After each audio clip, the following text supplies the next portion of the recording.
Otto von Bismarck, the unifier of modern German state, says this quote, it's used all the time.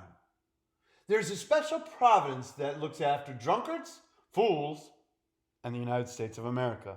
I guess I should say that with a German accent. There is a special province that looks after drunkards, fools, and the United States of America. Okay, that's a little better. All right. Sounds a little evil, didn't it? But this is used all the time. And if you look at the history of the United States, take a look. The Revolution, how did we win that thing?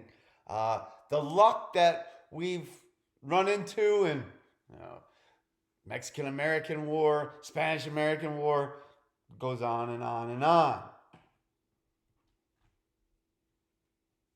These are the two publications we're going to key in on for political cartoons during this time period. Outstanding cartoons like this one from Judge Magazine called A Friendly Admonition. First thing you want to do is look at the titles. What do we got here? I got a date. I got the words. I got the pictures. I'm looking at it all, getting keyed in, and I got Samoa. Let's take a look what it says underneath. John Bull. Now, who's John Bull? Represents England. The United States, the great American eagle, and Bismarck. Now, if we take a look just at what's going on here without reading, I got John Bull looking like he's giving an admonition. Here is Germany, and we're going to know from what he says, this is Bismarck, busy. And here he is with Samoa, kind of looking aggressive. He's got his big saber right here. And then you got America, perched, not in action, not with any weapons, just sitting there. Now let's take a look at the SF5 we got. I have, well, maybe it's easier to go like this. You can see patches on John Bull, 1776 and 1812. Those should instantly raise the red flags. Here you got the Revolution, the War of 1812, some wounds on John Bull. Then you got the Samoa flag. We know what this event's about. And then you have the Great American Eagle where it says, don't annoy him. So if you leave him alone, obviously he stays perched. But what's the admonition here? Don't poke him up, busy. He's a very patient bird, but is almighty nasty when he's roused. I speak from experience. Of course, the patches being the experience. So please answer the questions. Do this on your study guide. This is number 5. Okay, on the next slide, you're going to find a reading by Barry Rigby. It's just going to be part of an article he wrote called Private Interests and the Origins of American Involvement in Samoa. Answer questions A and B on your study guide. That's what the reading looks like. And last but not least, for foreign affairs activities, let's cover Hawaii. Now, I want you to remember, Hawaii has nothing to do with Spain, has nothing to do with the Spanish-American War. Even though they would go hand in hand in the essay for Rise of Imperialism, Rise of American Activities in World Affairs, they are two separate events, even though they would go hand in hand in an essay. Easy way to remember that, they don't speak Spanish in Hawaii. Oh,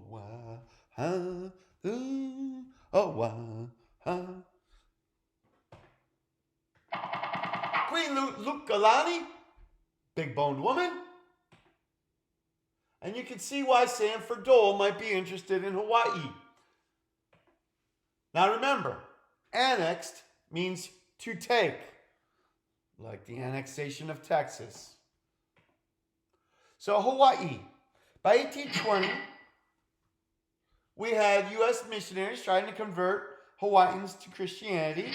And by 1842, 5 out of every 6 ships of commerce in Hawaii were American. We're certainly putting our stamp on Hawaii. We then make treaties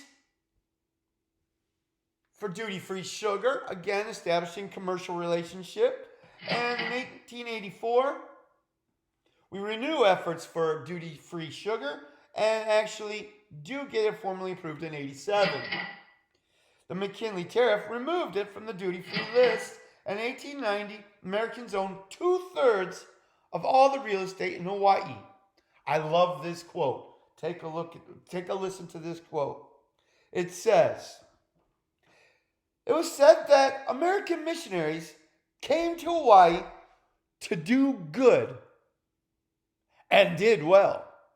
Now, do you understand what I mean by that quote? They came to do good, as in convert to Christianity, ended up doing well and making some sugar and pineapple money. A native revolt in 1893 overthrows Lulukalani, and the Treaty of Annexation is proposed. Now, this was a setup, and you will have President Cleveland denouncing such actions. But when McKinley comes in, it will eventually be annexed. Now it's time for Roman numeral 2. Now the impulses towards new imperialism. We had us getting our feet wet, even though we were mostly isolationistic, although I like to say more accurately non-interventionalist. We were more worried about what was going on continentally. But now that our frontier has been pretty much closed, we've discovered it all, we're looking outside. So that will be one of the factors in impulses towards new imperialism, A through J.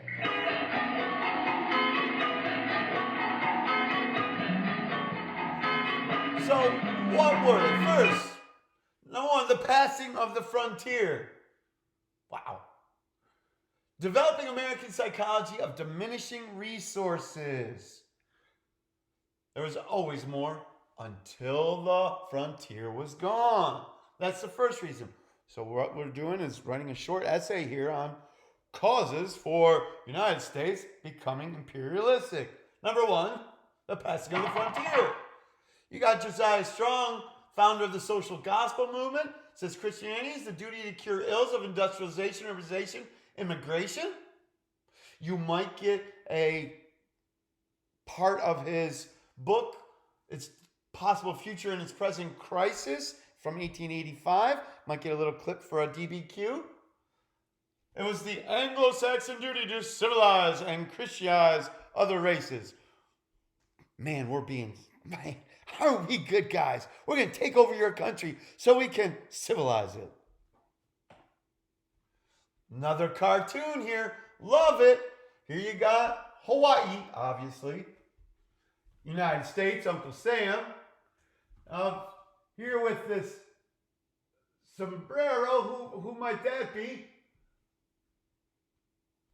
And here you got McKinley. Another shotgun wedding with neither party willing. I doubt they would ever show you this cartoon because this is supposed to represent a congressional party that is pretty remote. But nonetheless, you can see what they're going for. Did the United States want this? Did Hawaii want this? But McKinley has to do it because of this bluster. Okay, the safety valve theory. Here's the safety valve. You get too much pressure, pushes up on the spring, and releases the pressure of the steam before something blows up. Manifest destiny had been achieved, and thus that was always our safety valve. You could always move west. Kind of cool. You get in trouble, you're going to run from the law, go west, and you can start over again. This is to serve, what's to serve as a safety valve now? Now overseas will be our new frontier. So we've gone from manifest destiny to social Darwinism to white man's burden to now the safety valve. All excuses for imperialism. And take a look at some examples of imperialism. Goodness, I mean, pretty obvious. here in our sphere of influence. If you look, possessions in 1900, and then green, protectorates or areas of temporary occupation. So all these places in green, we at one point occupied.